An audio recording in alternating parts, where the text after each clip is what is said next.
My son cut me off for 13 years until he learned I was a new millionaire.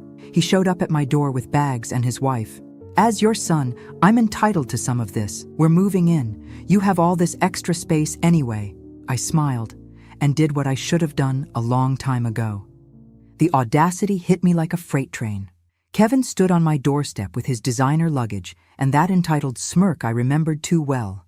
As your son, I'm entitled to some of this, he announced, gesturing toward my house like he owned it. We're moving in. You have all this extra space anyway. 13 years of silence. And this was his grand reunion speech.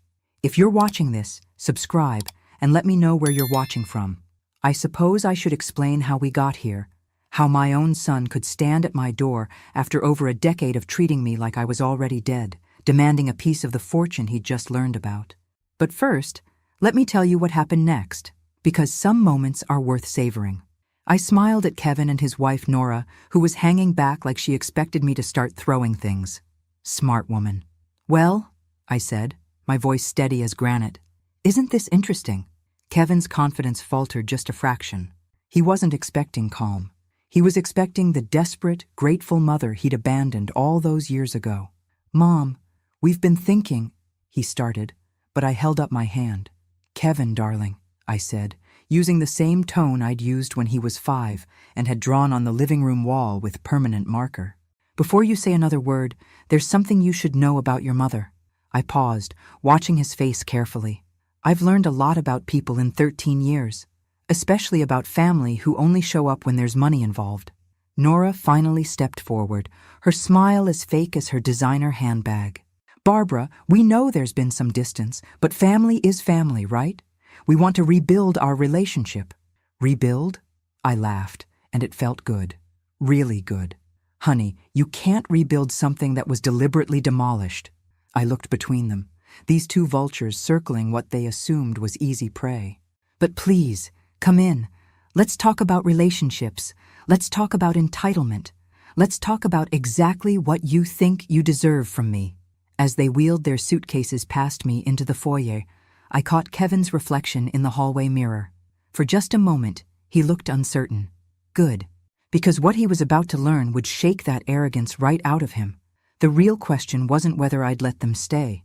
The real question was whether they'd want to leave once they understood exactly who they were dealing with. This place is smaller than I expected, Nora announced, her eyes already calculating square footage and resale value. She had that look women get when they're mentally redecorating someone else's house. Kevin was doing the same thing, except he was appraising everything like he was already planning the estate sale.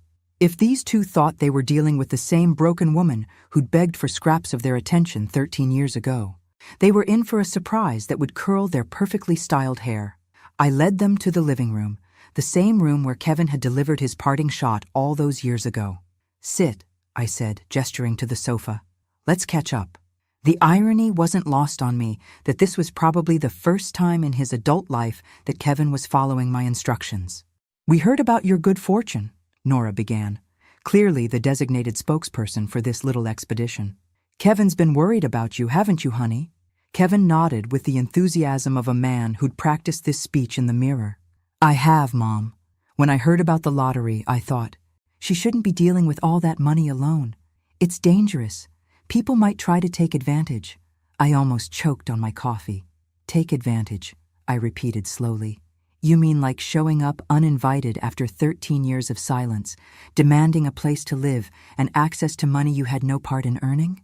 That's not what this is, Kevin said quickly. But his eyes darted away from mine. This is about family responsibility, about making sure you're protected. Protected. I set down my cup with deliberate care. Kevin, the last time we spoke, you told me I was an embarrassment to your new life. You said successful people don't drag their baggage around. And I was your baggage. Those were your exact words. The color drained from his face. Nora's fake smile flickered like a dying light bulb. That was different, he mumbled. I was young, stressed about the business. You were 32, I interrupted. Old enough to know that words have consequences. Old enough to understand that some doors, once closed, don't automatically reopen just because circumstances change. Nora jumped in, her voice honey-sweet with calculated concern.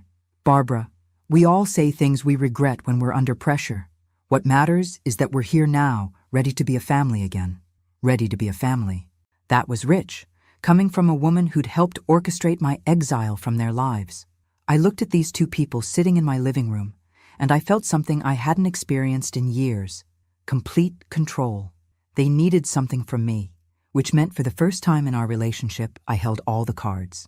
"Tell me," I said, leaning back in my chair, "exactly how much of my good fortune do you think you're entitled to?" Kevin and Nora exchanged that look married couples share when they're about to tag team someone. I'd seen it before, back when they were systematically cutting me out of their lives. The difference was, this time I recognized it for what it was. Strategy meeting in real time. "It's not about entitlement," Kevin said, trying for sincerity and landing somewhere near pathetic. "It's about family obligation, about making sure this money doesn't change you or make you vulnerable to the wrong people." "The wrong people," I repeated. "You mean people like my own son and daughter-in-law who disappeared the moment they decided I wasn't useful anymore?" Nora's mask slipped for just a second, revealing something sharp and calculating underneath. "Barbara, we understand you're hurt, but we're talking about your future, your security. This money could last the rest of your life if it's managed properly." "Managed properly," I said. "By whom? You two? The same people who couldn't manage to send me a birthday card for over a decade?" Kevin shifted uncomfortably. "We've been busy building our lives, our careers. We had to focus on our priorities. And now, I'm a priority again. How convenient." I stood up and walked to the window, looking out at my garden. "Tell me about these lives you've been building. This focus on priorities. I'm curious how that's been working out for you." The silence behind me stretched long enough that I knew I'd hit something.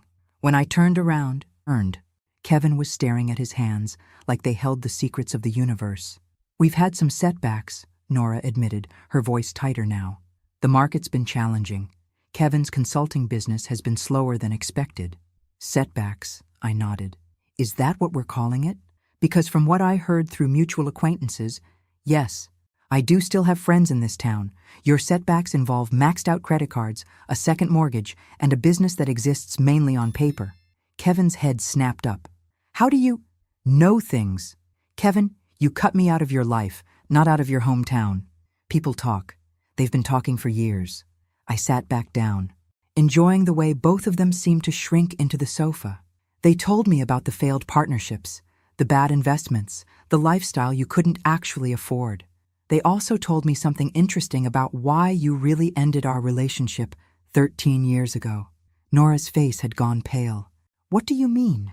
"I mean the real reason you both decided I was an embarrassment. It wasn't about success or baggage or any of that nonsense you fed me." I smiled, and it felt like the first genuine smile I'd had in years. "It was about the inheritance you thought was coming from your father's wealthy uncle, the one who made it very clear he didn't approve of people who couldn't take care of their own mothers." The look on Kevin's face told me everything I needed to know. Bingo. "You threw me away because you thought Uncle Robert would leave you his money if you proved you were independent, successful, unencumbered by family obligations." I leaned forward. "How did that work out for you?" Kevin's face cycled through several shades of red before settling on a sickly gray. Nora, to her credit, tried to maintain her composure, but I could see her frantically recalculating whatever plan they'd hatched in the car. "Uncle Robert left his money to the animal shelter," Kevin whispered. "Every penny." "Did he now?" I didn't even try to hide my satisfaction. Turns out he had very strong opinions about people who abandon their elderly parents for money. Who would have thought? Nora found her voice first. "That's ancient history.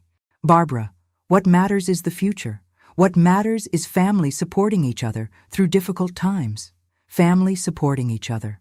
I rolled the words around like wine I was tasting. "That's fascinating, coming from you.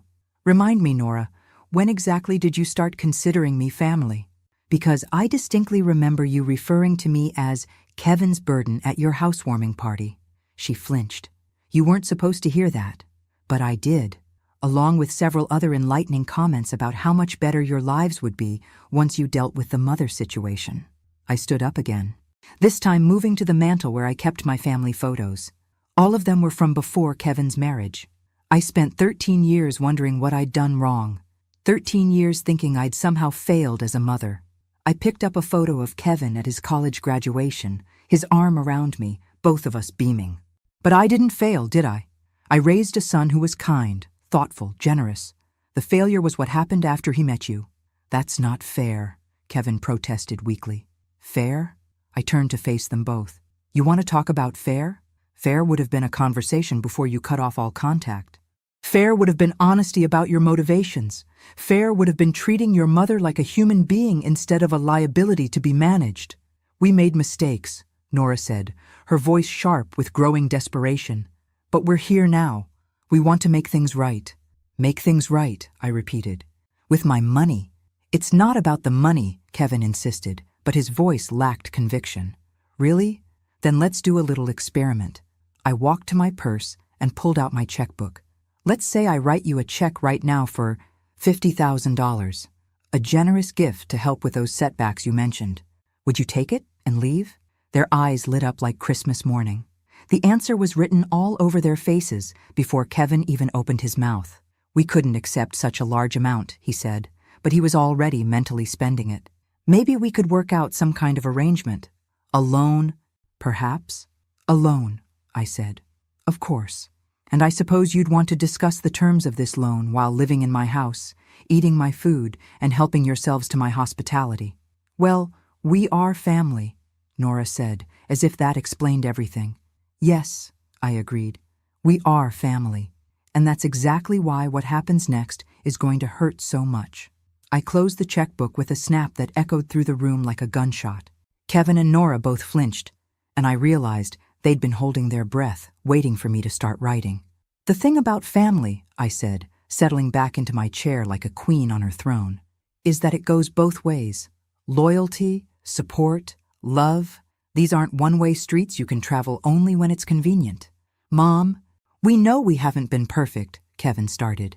Perfect? I laughed, and it came out sharp enough to cut glass. Kevin, perfect would have been calling me on Mother's Day.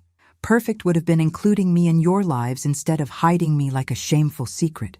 What you two did wasn't imperfect. It was calculated cruelty. Nora shifted forward on the sofa, her desperation starting to show around the edges. Barbara, we're willing to acknowledge our mistakes. We want to build a better relationship going forward. Build a better relationship, I repeated thoughtfully. Starting when? Starting the moment you heard about my lottery win? How remarkably convenient that your desire for family reconciliation coincided exactly with my change in financial circumstances. Kevin had the grace to look ashamed, but Nora was made of sterner stuff. People change, Barbara. People grow. We're not the same people we were 13 years ago. You're right about that, I agreed. You're not the same people. You're older, you're broker, and you're more desperate. But fundamentally, you're exactly who you've always been. I stood up and walked to the window again, not because I needed to see the view, but because I wanted them to sweat while I spoke. You want to know what I did with my time these past 13 years? While you were building your important lives and prioritizing your careers? Neither of them answered, but I could feel their attention like heat on my back. I learned things. I took classes. I read books. I made new friends. I discovered that I'm actually quite intelligent when I'm not being told I'm a burden. I turned around to face them. I also learned about investing, about financial planning, about protecting assets from people who might try to take advantage. Kevin's face went carefully blank. What do you mean? I mean, I didn't just win the lottery and stuff the money in a mattress, Kevin. I hired professionals, good ones.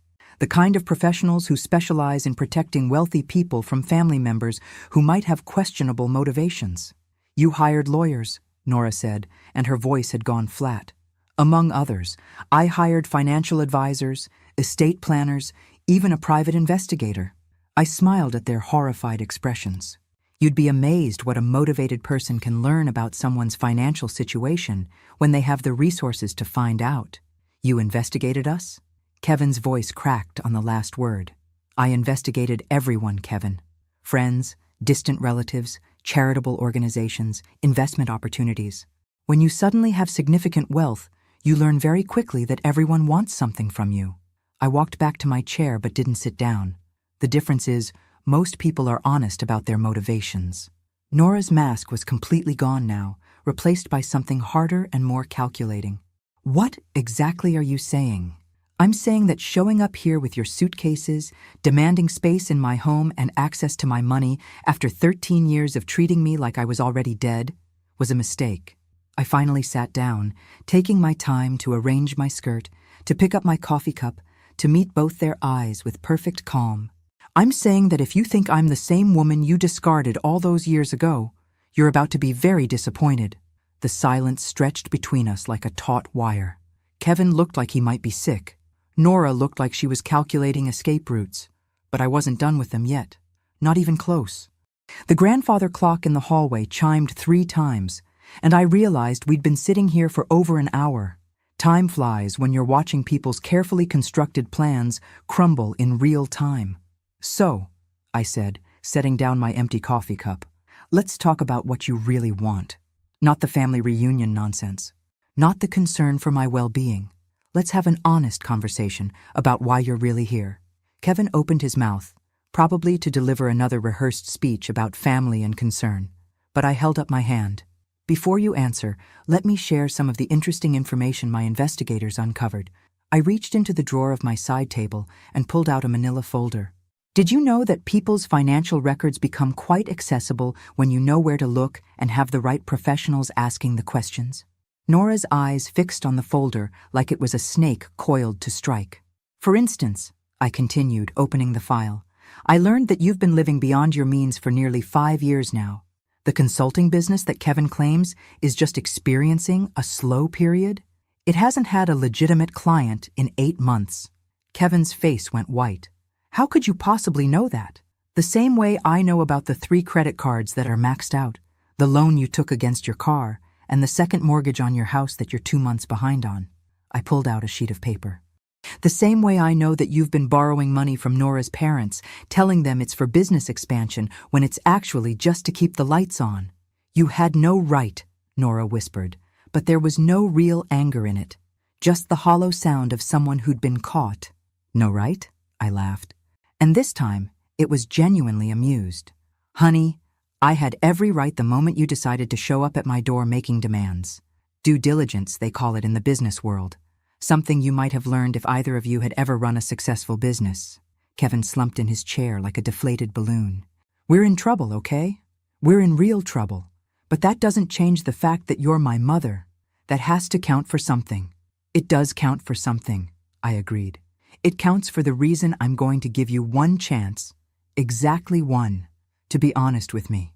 To drop the act, stop the manipulation, and tell me exactly what you need and why. They looked at each other, some kind of silent communication passing between them. Finally, Kevin straightened up and met my eyes. We're going to lose everything, he said quietly. The house, the cars, probably Nora's parents' money too. We owe about $300,000, and we have no way to pay it back. $300,000, I repeated. That's quite a hole you've dug yourselves into. We made bad investments, Nora added.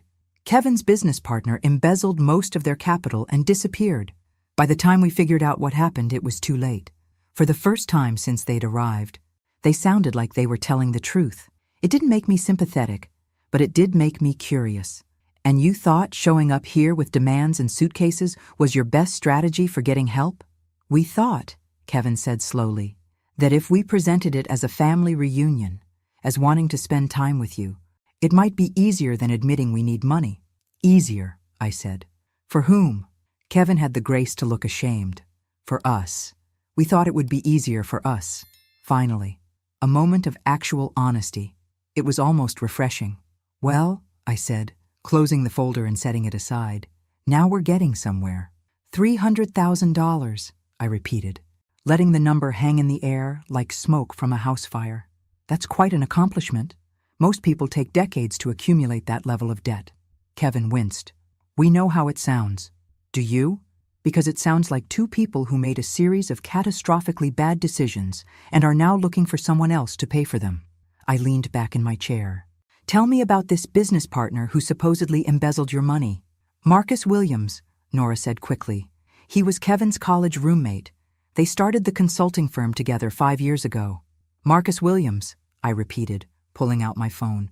Funny thing about having good investigators, Kevin, they tend to be thorough. I scrolled through my notes. Marcus Williams didn't embezzle anything. Marcus Williams discovered that his business partner was funneling company money into personal expenses and gambling debts. He reported it to the authorities and dissolved the partnership to protect himself. The silence in my living room was so complete I could hear the refrigerator humming in the kitchen. That's not what happened, Kevin said weakly. Isn't it? Because according to the police report, yes, there's a police report, you've been under investigation for business fraud for the past 8 months. The district attorney just hasn't decided whether to press charges yet. Nora's face had gone the color of old newspaper. How do you know about police reports? The same way I know that you've been telling your parents Kevin has a rare medical condition that requires expensive treatment. The same way I know you've borrowed $50,000 from 3 different relatives using 3 different sob stories. I set my phone down carefully. You two aren't just broke. You're con artists. We're not criminals, Kevin protested, but his voice lacked conviction. Really? What would you call lying to your family about having cancer to get money? What would you call embezzling from your own business? What would you call showing up here after 13 years with a sob story designed to manipulate me into supporting your fraudulent lifestyle? For the first time since they'd arrived, I saw genuine fear in their eyes. Good. Fear was honest. We never meant for it to go this far, Nora whispered. But it did go this far. And now you're here, in my house, asking me to bail you out of the consequences of your own choices. I stood up and walked to the window again.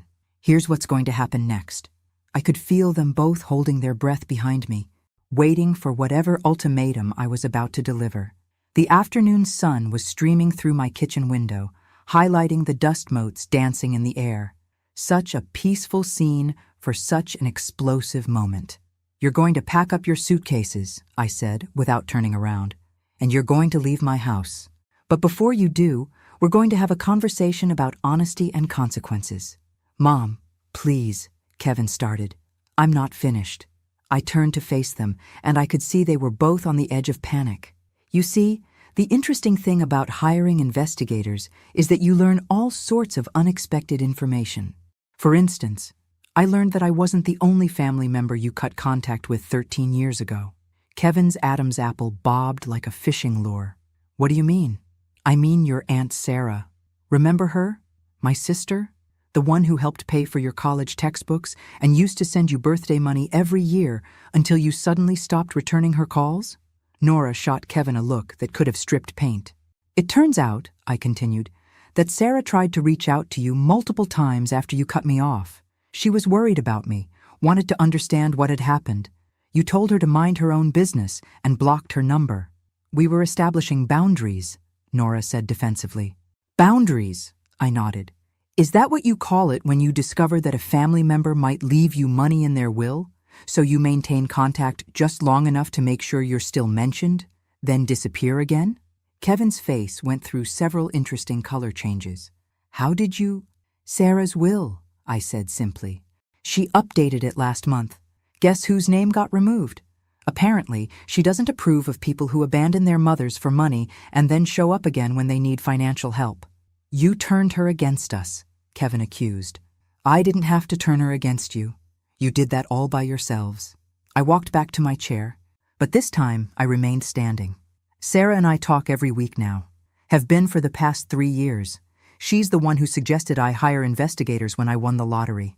She said I should protect myself from people who might try to take advantage. You've been planning this, Nora said, her voice flat with realization. Planning what? To be prepared when my estranged son showed up demanding money? Yes, I have been planning that, because Sarah warned me it would happen. I smiled, and I could see it made them both uncomfortable. She said you'd wait just long enough for the news to spread, then show up with some story about family and reconciliation. Kevin slumped deeper into the sofa. We need help. Yes, you do. You need professional help. Therapy, addiction counseling, financial planning, probably legal representation. I picked up the manila folder again. What you don't need is an enabler willing to throw money at your problems while you continue making the same destructive choices. So you're just going to let us lose everything? Nora's voice was rising toward hysteria. I'm going to let you face the consequences of your own actions. Like adults. I opened the folder and pulled out another sheet of paper. However, I'm not completely heartless.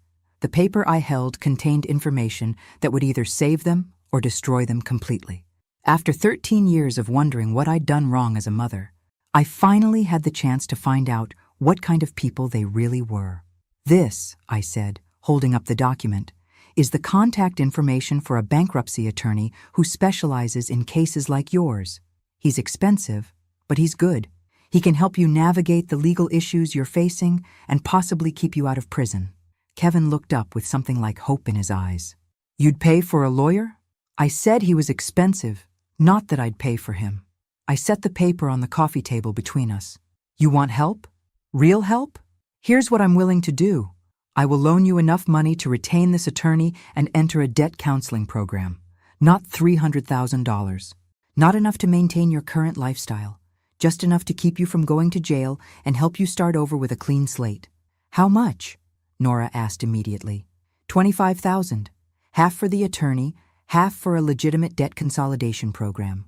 I sat down in my chair, finally ready for the most important part of this conversation. But there are conditions. What kind of conditions? First, you both enter therapy. Individual therapy, not couples counseling.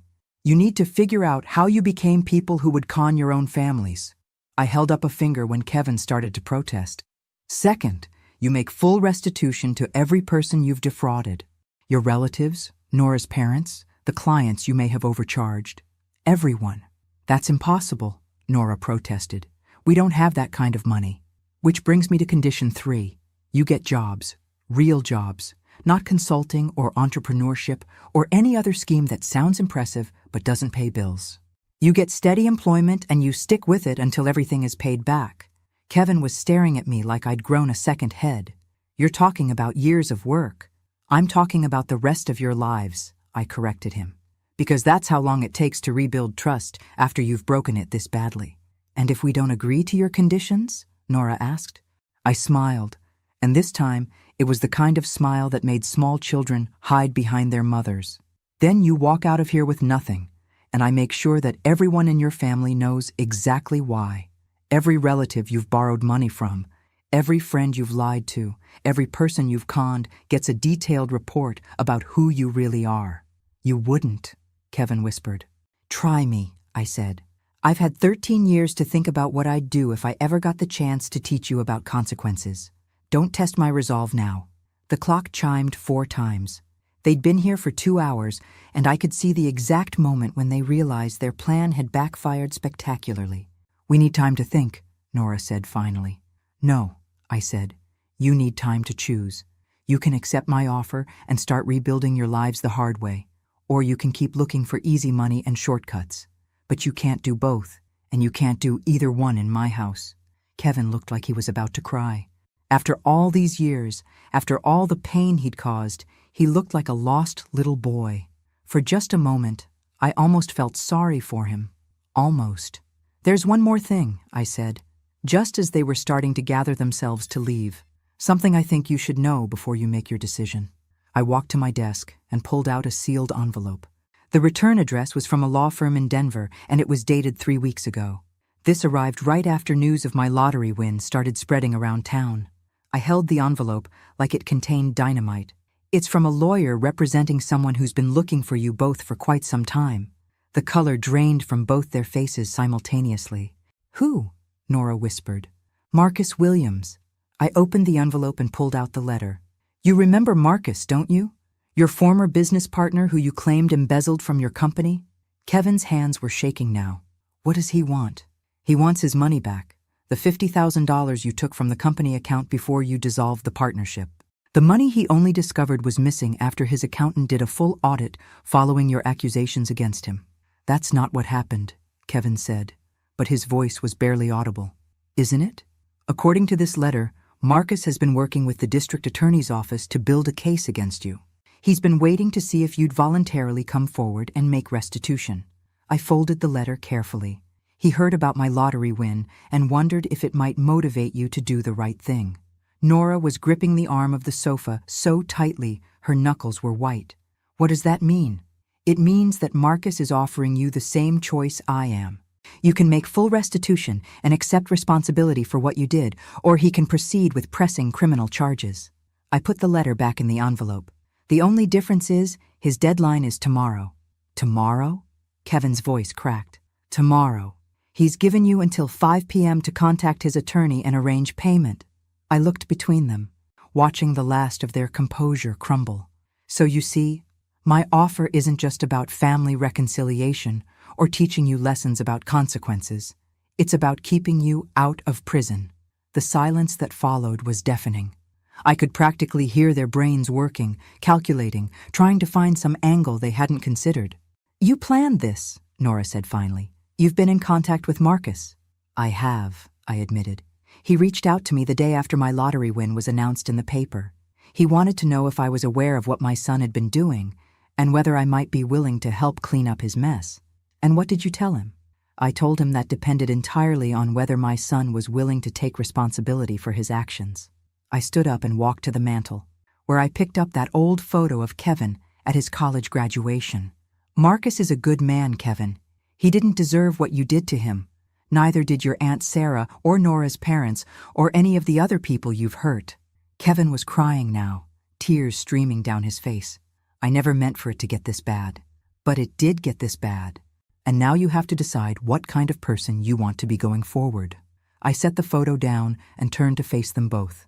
You can accept my help and Marcus's mercy, work hard to make things right, and maybe salvage some small piece of your integrity. Or you can keep running, keep lying, keep looking for easy solutions to problems you created. Some choice, Nora muttered. It's the only choice that matters, I said. The choice to be honest. Finally, they looked at each other, and I could see 13 years of bad decisions weighing on their shoulders. The next morning, I sat at my kitchen table with my coffee and the newspaper, waiting. Marcus Williams had given them until 5 p.m., but I had a feeling they'd call much sooner. People facing prison time rarely sleep well. The phone rang at 8:47 a.m. Mom? Kevin's voice was hoarse, like he'd been awake all night. We accept your conditions, all of them. Both of you? Yes. Nora agrees too. We want to make this right. I set down my coffee cup and leaned back in my chair. Kevin, before I transfer any money or make any calls on your behalf, I need you to answer one question honestly. Okay, if I hadn't won the lottery, if I was still just your broke mother living in a small apartment, would you have ever called me? Would you have ever tried to rebuild our relationship? The pause stretched so long I wondered if the call had been dropped. No, he said finally. Probably not. I was too ashamed of what I'd done, too proud to admit I was wrong, and too scared that you wouldn't forgive me. It was the first completely honest thing he'd said since showing up at my door. It hurt, but it was also exactly what I needed to hear. Thank you for telling me the truth, I said. Now I have something to tell you. What? I forgive you. Not because you're sorry now, not because you're in trouble and need help, but because holding on to anger for 13 years was poisoning me more than it was hurting you. I picked up my coffee again, surprised to find my hands were steady. I forgive you, Kevin, but forgiving you doesn't mean trusting you. Trust has to be earned back, and that's going to take time. I understand. Do you? Because earning back trust means years of consistent behavior. It means therapy and hard work and proving that you've changed, not just promising that you will. I understand, he said again, and this time I believed him. Good. I'll call the attorney this morning and Marcus this afternoon. You and Nora need to be in their respective offices by end of business today. I paused, looking out at my garden where the first spring flowers were starting to bloom. And Kevin? Yes? This is your last chance. If you mess this up, if you lie again or try to take shortcuts or hurt anyone else I care about, you're on your own. Forever. I know. After I hung up, I sat in my kitchen for a long time, thinking about second chances and the difference between forgiveness and enabling. Some people might say I was being too hard on my son. That family should stick together no matter what. But those people had never spent 13 years wondering what they'd done wrong. Never felt the particular pain of being discarded by their own child, never had to rebuild their entire sense of self after being told they were worthless. I'd learned something important in those 13 years. Love without boundaries isn't love at all. It's just fear dressed up in prettier clothes. My phone buzzed with a text message. It was from my sister Sarah. Heard through the grapevine that Kevin showed up. How did it go? I typed back. He's getting a second chance. Whether he deserves it remains to be seen. And how are you doing? I looked around my house, my sanctuary, the life I'd built after losing everything I thought mattered. The life where I made my own choices, set my own boundaries, and never again had to beg for a place at a table that should have been mine by right. I'm doing just fine, I typed. Better than fine. I'm free. 2 years later, Kevin would finish paying back every penny he'd stolen. Nora would discover she was actually quite good at managing a small business when she wasn't trying to get rich quick. And I would wake up every morning in my own house, living my own life, finally understanding what it meant to be truly wealthy. It had nothing to do with lottery numbers, and everything to do with never again accepting less than I deserved. The money was nice, though. Thanks for listening. Don't forget to subscribe and feel free to share your story in the comments. Your voice matters.